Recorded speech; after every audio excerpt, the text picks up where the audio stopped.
Assalamualaikum warahmatullahi wabarakatuh.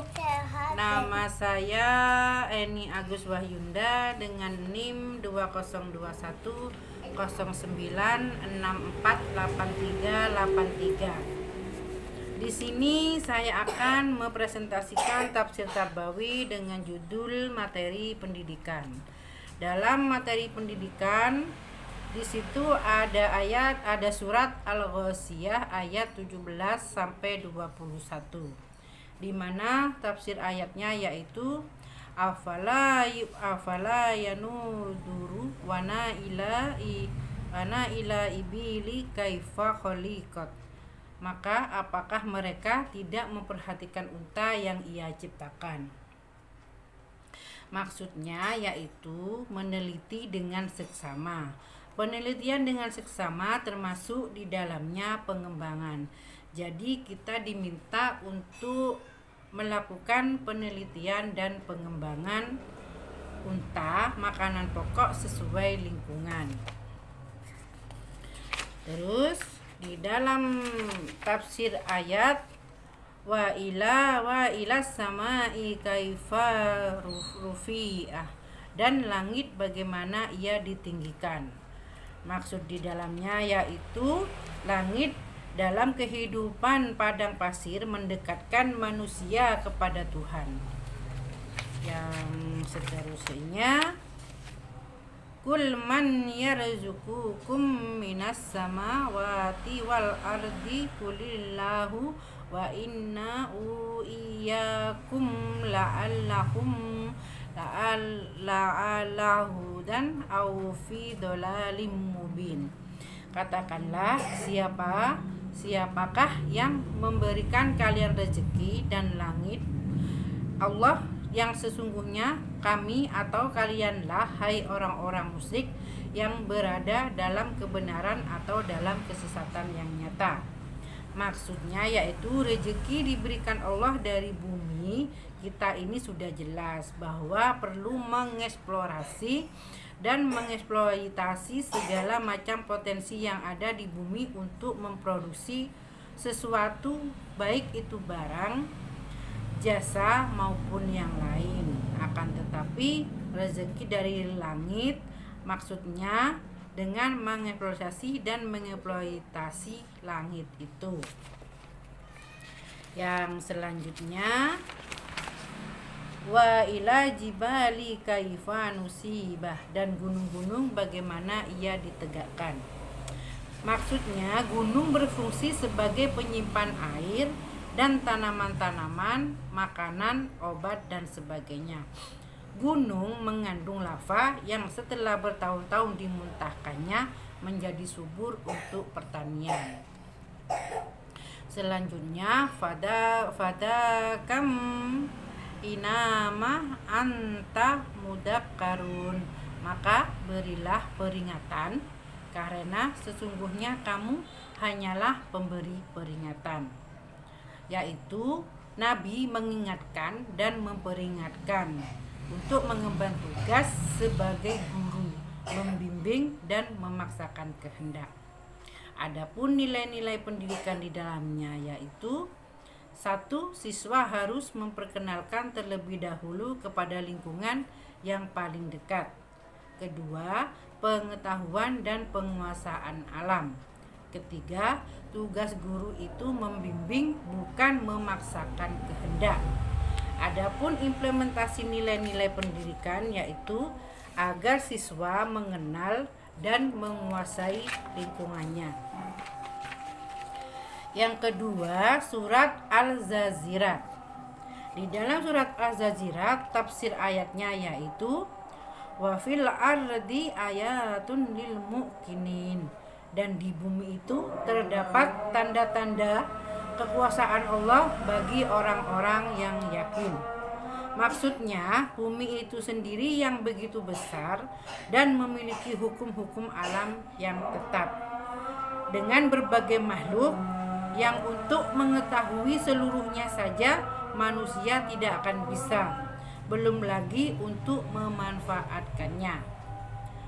Selanjutnya, wa fil anfusakum afala tubsirun, dan juga pada diri kalian sendiri, maka apakah kamu tidak memperhatikan? Maksudnya kesempurnaan rupa kerangka fisik, misalnya bentuk tubuh yang sangat sempurna.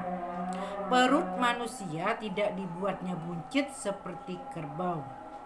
Makhluk-makhluk lain juga memiliki tubuh dan sistem kerja tubuh yang sempurna untuk kodrat masing-masing, namun tidak sekompleks dan sesempurna yang dimiliki manusia. Selanjutnya, yang ketiga, wa fis samai rizqakum wa ma tu'adun, dan di langit terdapat rezeki kalian dan apa yang dijanjikan kepada kalian.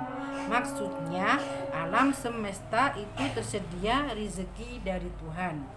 Rezeki itu misalnya oksigen yang mahal namun tidak pernah kita bayar kepada Tuhan. Fawaro bi samai wal ardi innahu hakun mislamah annakum tandikun. Maka demi Tuhan langit dan bumi, sesungguhnya yang dijanjikan itu adalah manusia, seperti perkataan yang kalian ucapkan.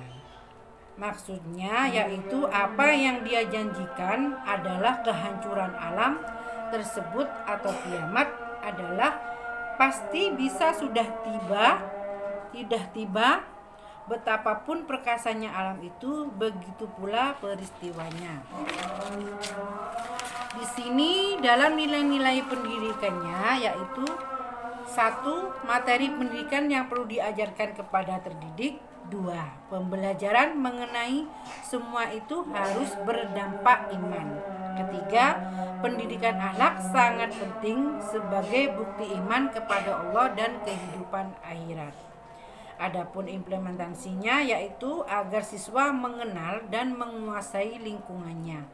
Yang lebih luas, siswa diajak untuk meninjau, meneliti, dan mengeksplorasi. Kedua, metodenya pemberian tugas, kerja kelompok, eksperimen, diskusi, metode proyek, dan sebagainya. Yang ketiga, surat Ali Imran.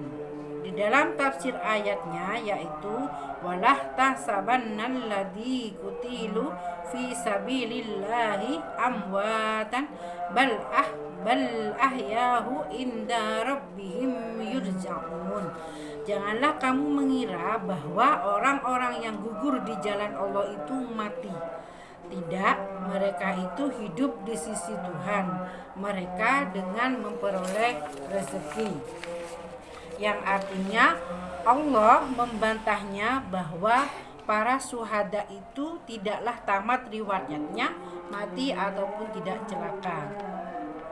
Dan arwah mereka terbang ke dalam surga untuk memperoleh kesenangan surga. Selanjutnya, farihina bima atahumullahu min fadlihi.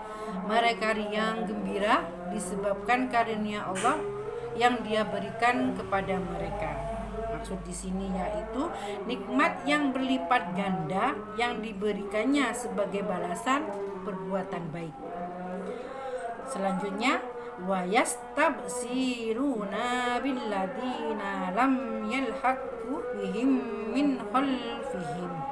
Dan mereka senang terhadap orang-orang yang masih tinggal di belakang yang belum menyusul mereka. Maksud di sini mereka menginginkan agar rekan-rekan mereka itu berjuang dengan gagah berani bila perlu gugur seperti mereka. Selanjutnya, al-haufan alaihim walahum yahjafun, bahwa tidak ada kekhawatiran pada mereka dan tidak pula sedih. Maksudnya para pejuang yang tengah berjuang dan belum syahid tidak perlu takut tentang yang akan dihadapi mereka di alam kubur maupun di akhirat nanti. Yastabsiruna bi ni'matin minallahi wa fadli. Mereka senang dengan nikmat dan karunia dari Allah. Maksudnya mereka gembira menerima balasan berlipat ganda sebagai balasan perjuangan mereka. Adapun nilai-nilai pendidikannya, yaitu di antara metode pendidikan ialah membacakan. Yang kedua, di antara informasi yang perlu dibacakan atau disampaikan ialah sejarah. Yang ketiga, setan tidak akan bisa menjangkau orang yang berbuat benar. Yang keempat, derajat manusia terletak pada perbuatan baiknya. Sedangkan implementasinya yaitu metodenya antara lain demonstrasi dan tanya jawab. Sekian dari saya, semoga bermanfaat, dan presentasi dari saya akhiri, dan tak lupa saya ucapkan terima kasih kepada Bapak Pembimbing mata kuliah Tafsir Tarbawi, yaitu Bapak Fikri Fakrihin. Semoga ilmunya bermanfaat. Semoga ilmunya bermanfaat bagi saya. Terima kasih. Wassalamualaikum warahmatullahi wabarakatuh.